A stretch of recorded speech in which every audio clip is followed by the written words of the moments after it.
Good afternoon. Thank you for joining us to celebrate the holiday of Reverend Dr. Martin Luther King Jr. I'm Doris Baylor with the League of Women Voters of Minneapolis.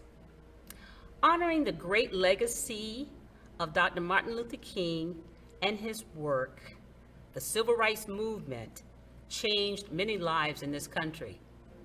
It changed my life in that my family had the opportunity in North Carolina to go to the polls to vote without any games being played, any poll tax pulled, their registration being in place because the civil rights movement was successful. I was 10 years old when the Voting Rights Act was passed. And in my family, we continually told the story to our relatives and our children about the times when we could not vote and why voting was so important. One of the most important things that we as a country have to do is remember our history. It's so important that we respect the work that has gone on before us and appreciate the rights that we have. If you do not vote, you may lose the right to vote. If you do not understand the sacrifices that were made before you, you may not value them. I appreciate what Benjamin Franklin said. He said, "An investment in knowledge always pays with interest." And that is one of the beautiful things about the YMCA. Not only is it a great organization, but it has taken its responsibility of ensuring that we understand each other in our community very seriously. Mae Jemison, the astronaut, said, "The best way to make dreams come true is to wake up." The Y has a chief officer of social responsibility because it's incredibly important to the organization that the people in our community know each other and learn how to work together. Many people think of the Y as a health and wellness organization. It truly is. But if you are a member of the Y, you know that it includes babies, toddlers, teens, parents, grandparents, business people, church affiliations, youth, everyone in our community. And I am so proud of the work the organization is doing around social responsibility. Today we have the Chief Officer of Social Responsibility, Dr. Hedy with us to share what her title means, because she is the first one at the YMCA of the Greater Twin Cities area to be the Chief Officer of Social Responsibility. What a title, Hedy. What does that entail? Well, thank you, Doris, for having us here today. The Chief Social Responsibility Officer is a position that was created out of a branding at the national level around what is the focus of the YMCA at the national level. There are three focus areas of the Y: youth development, healthy living, and social responsibility. Youth development and healthy living were a little bit easier to begin to plan and provide structure for, because it was a lot of what we were doing and doing very well. The area that we weren't so understanding of was an area around social responsibility. What is it? What does it look like? How does it show up in the community? How do we begin to engage more authentically around the work as it relates to ensuring that all are having the opportunities to learn and excel within our community? So social responsibility became that work of really beginning to identify and really put legs around the work as it relates to engaging our community. Thinking in terms of what does that mean, authentic engagement, thinking in terms of equity versus equal. What do we mean when we say we are an organization that's inclusive for all? And so the work of the Chief Social Responsibility has been around really talking through those specific areas and really mapping out a strategic direction for the work and including the voices of the community at the same time. Wonderful. Dr. Martin Luther King Jr. said, "The ultimate measure of a man is not where he stands in moments of comfort and convenience, but where he stands at times of challenges and controversy." How does the YMCA work through some of the current tension that we have in our community? I wonder if Vice President Kerry Givens could share with us a little in that regard. Doris, again, I want to thank you for inviting us to be here with you for this conversation this afternoon. It's been a great time already. Thank you. The things I think about the work that needs to be done and how we, again, talk about equality and equity and what that looks like. I think we would all agree today our world is in what seems to be pretty constant turmoil. There are opportunities and places where people just not only are not seeing eye to eye, but are diametrically opposed to certain things in this life that we have.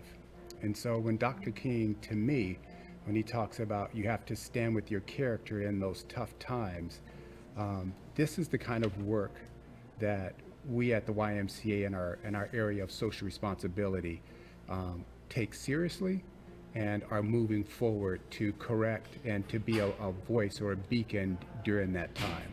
So when we talk about having biases or unconscious biases or how we look at our neighbor opposed to the way we were brought up and maybe the way they were brought up and now you're wrong. We also look at the things when we have our immigrant population that are a blessing to be with us right now, but some would see that as a curse. And so at the Y, we are going to, we're not going to shrink back. We're going to continue to stand strong, and we're going to partner with all those who want to make sure that they want to move forward in this work and continue to educate and be part of that process. Wonderful. I have to tell you that Helen Keller said, "The high result of education is tolerance." Are you incorporating that in your work in the new center? Could you tell us a little more about the center? Yes. The Equity Innovation Center is a center of excellence. And when we talk about a center of excellence, we're thinking in terms of not just what happens around what we call learning experiences. What we want to do is ensure that we are providing real lived opportunities for people to really understand what it means to be culturally competent. What does cultural agility mean?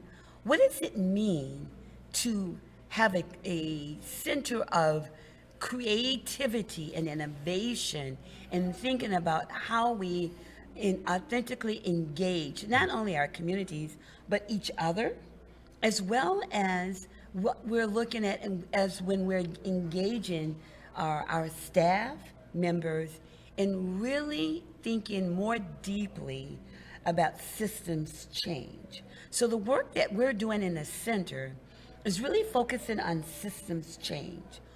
What does that mean?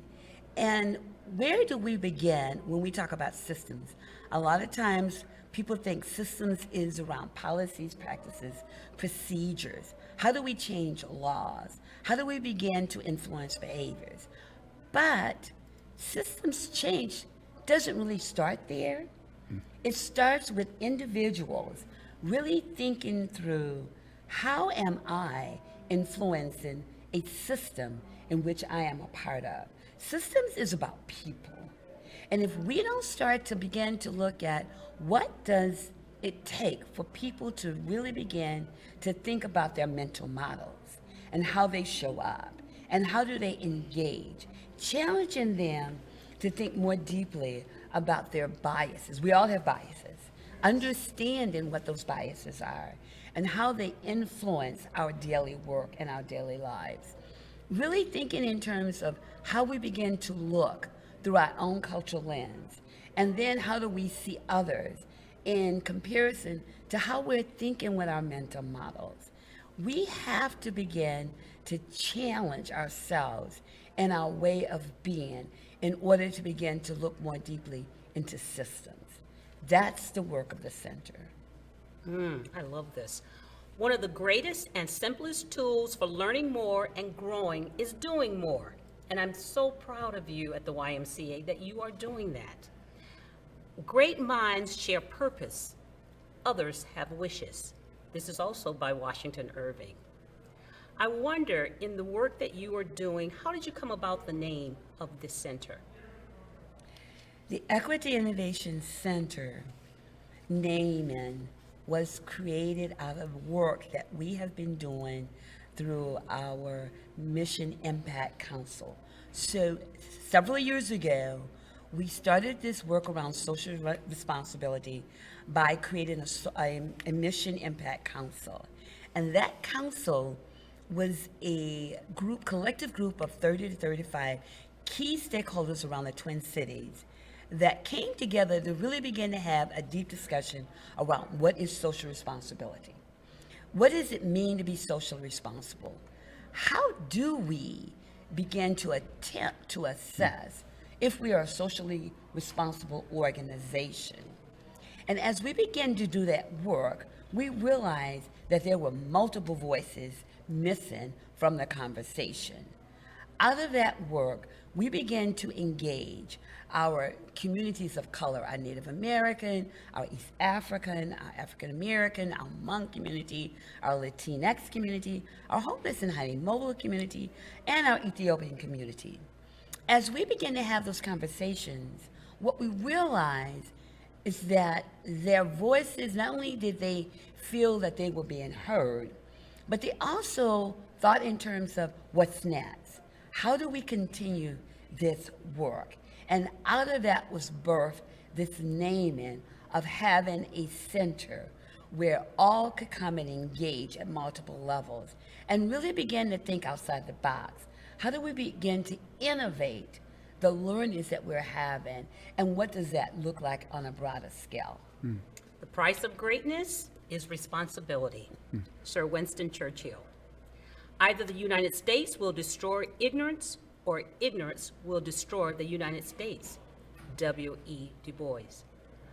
I am often moved by words of famous people or change makers in our country. I love hearing the things that you are doing at the Y. The Innovation Center sounds wonderful. It's called the Equity Innovation Center. Yes. Can you walk me through, Kerry, could you walk me through when I walk in? I mean, how do I set it up? How do I go there? Can I come just like I come to the Y and get my membership scanned, that I can just walk in, or do you have to have an appointment? Tell me more about how do we get a chance to see what's there and what you're doing. Great question, Doris. It is a little bit different from walking in and signing up on your membership. We really try and make sure that when we have people come through, we prefer the initial meetings be scheduled, or at least find when we are in the office and be able to kind of walk you through, because it's deep and it's rich. And so it gives you that opportunity for us to walk you through and kind of let you see what's being offered. When people think about equity, we're still battling what is equity and what is equality. And so those are areas that we kind of highlight. Again, we want to make sure when you come through that we can give you the center in its full glory. The center is broken down into 3 different sections. One that really kind of goes back in and it talks about the history of what's going on, what had happened in our country for our people of color, for those that have been marginalized. There's another section that is set aside just to talk about immigrants who have come to the United States and their plight. How did they get here? And then watch how they have become very successful in what we would consider this world today around success.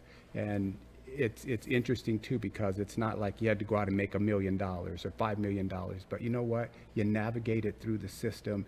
You had mentors, you had people around that were able to give you also some guidance around that. And then knowing that same group is now reaching back and pulling another group to come back and get the opportunity to experience that. And then in our larger room is really kind of where the magic happens, to be honest, because when you come in there, that's where we have really rich dialogue around the things that they've learned on both sides of the Equity Innovation Center. We start to really dive in a little bit deeper into what's their makeup. You heard Hedy speak earlier around it's the self-awareness. What is it what's your bias? What are the things that you look at? And so we have a great team back at the ranch, and they are so intelligent and smart around executing on this work and giving you an idea of what's happened in the past, what's going to happen in the future, and how are you going to play a role in it as an individual. Hedy has done a fantastic job of assembling. I would put that group up against anybody else in the country. They have made it their goal to be very first class at delivering on the information that we have, constantly learning, what we call check and adjust. How are we doing now? We're making sure we're staying relevant and then delivering on the content that will help an individual understand what's going to be happening next, as well as the organizations that we partner with. So we know a lot of companies, you can just look today, our demographics are changing. And we've known and we've heard this decades now, that if we do not find a way to engage and make sure that we are keeping our communities of color in those organizations, there's going to be a shortfall. And a lot of those companies are experiencing that today. Those that saw it 10 years ago and invested in it, you can see they're reaping the benefits of that now. And so it's all starting to come to roost, where organizations are saying two things. I love the people that we have here, and we want to make sure that we keep them. And then the second is, how do we recruit and retain them? And then the third, so there were actually three. And then the third one I would say is, once we have them here, how do we make sure that they feel that this is a place where they belong? Because that's the piece around, you're going to stay where you feel valued and where you feel like you belong. Absolutely. That has been a hallmark of the YMCA for many years, that everybody is included, and we want people to feel like they belong. It's their why. Hedy, as you and your team were putting together the Equity Innovation Center, did you use outside experts to help you develop the center? Yes, we work with the Science Museum of Minnesota, who actually has a history of actually developing exhibits similar to ours. They, of course, have the race exhibit, which is in St. Paul, and we worked with them to really customize what would our center look like with several experiences based on their race exhibit, and then how can we innovate some of those experiences to take it to a higher level and deeper learning. And so the Science Museum has been a wonderful partner in working with us to create the experiences. Do you find most of your participants are from corporations or schools or the community? All. We have an incredible, diverse group of participants that represents a lot of their sectors. For instance, we have been working with the city of Hastings, the city of Forest Lake, and the city of Chaska. On the corporate, we have Code 42, we are beginning work with Target, and we are working with Anderson Corporation. In the public school sector, we have Burnsville schools, we're working with Laconia schools, and we have worked with Minneapolis schools. So there is opportunity for all sectors of the community to come and engage. And I have to say that coming and having the experience is just one piece of the puzzle. Yeah. What we have to look at is sustainability. It's great to have these experiences, but how do we create strategic structure to ensure that once you've had the experiences, you can now begin to look at now what systems do we need to start to address to ensure that our culture is representative of the diversity within our structures. Excellent. I was thinking of the right to vote, the right to education, and how those are things that change lives, and that if people don't use them, they will lose them. So you're also sharing with me that talent, people from different walks of life, if they don't feel they can make a contribution or they're being heard or that they're valued, that you will lose them as well. So that does affect not only our businesses, it affects our schools, it affects our communities. Very good. Can you also tell me what's maybe your favorite part, Kerry, of the Innovation, Equity Innovation Center? When you're going through or bringing a group through, what is the piece that resonates within your heart the most? Doris, I guess what resonates the most with me is when I can watch the light actually turn on for someone. You know, and we've shared here a couple of different times about it's your own individual view, and when you recognize in yourself, like, man, I think that way sometimes, or I didn't know I thought that way until I actually sat down and I went through it, and then, you know, as it continues to keep coming to me, that's true. And then it's that self-awareness that says, I am going to stay on top of this. And so when this opportunity comes again, I now get the opportunity to recognize it and realize where my brain is going, because all of this really centered around what's your mind, what's in your brain, what's really in your soul. And then once people start to figure that part of it out, that's when true change happens. And it doesn't become just I went through this, and we don't call ours training, we call them experiences. I'm not just checking the box. I'm actually engaging, and it's not just work. It's my family. It's my spiritual life. It's encompassing everything within me. And when I watch that, or I get that feedback from somebody that says, man, it wasn't just a good day. To me, when you say that's a good day, that's superficial. It's when I realize something different about myself today. And when you walk out of there, I feel like, you know what, that's a partnership. We've done what we were supposed to.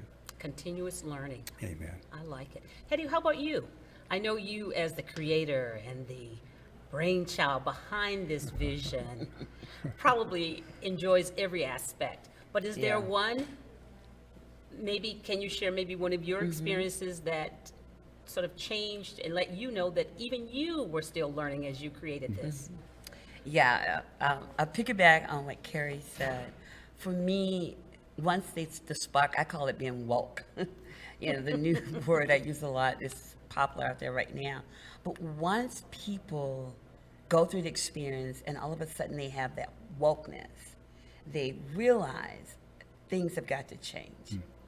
Then the key for me is supporting them through a series of experiences on the now what. Now that I've had this experience, I am aware now of my behaviors and the behaviors of others. How do we make change happen?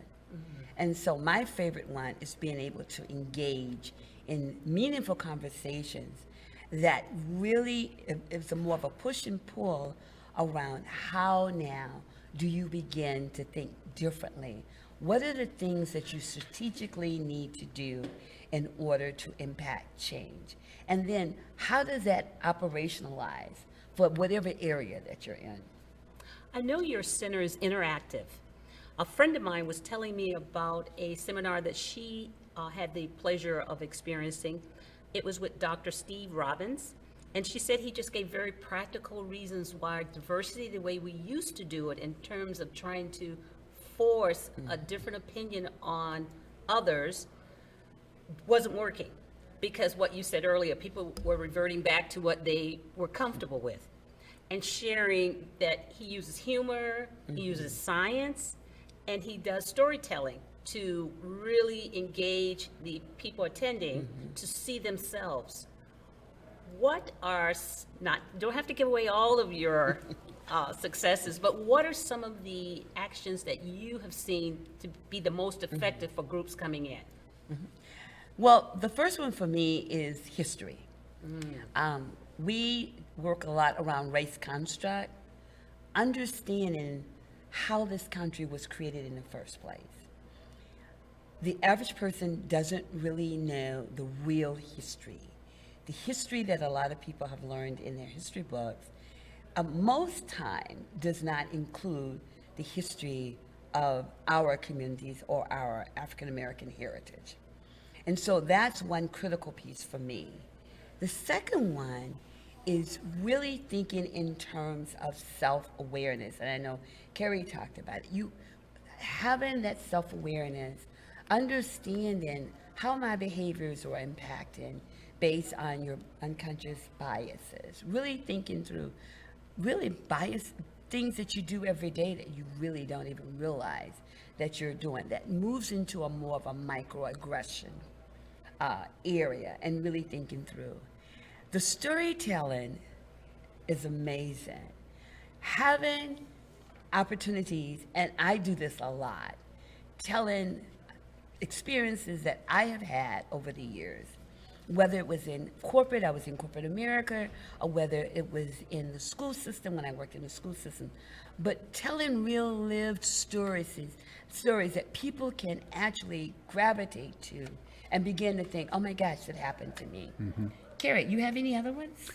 I think Hedy has answered that just beautifully. And it really is about when you get to tell your own lived story, because then people see that there are no experts. You're not sitting on the mountaintop and you now can, you know what, we've all had our ways through this process. But being able to share some of those, I think it shows the vulnerability, it shows the transparency, and you get to have your real self show up and be able to share that with the group. And to me, I watch, that's when it's almost like people exhale.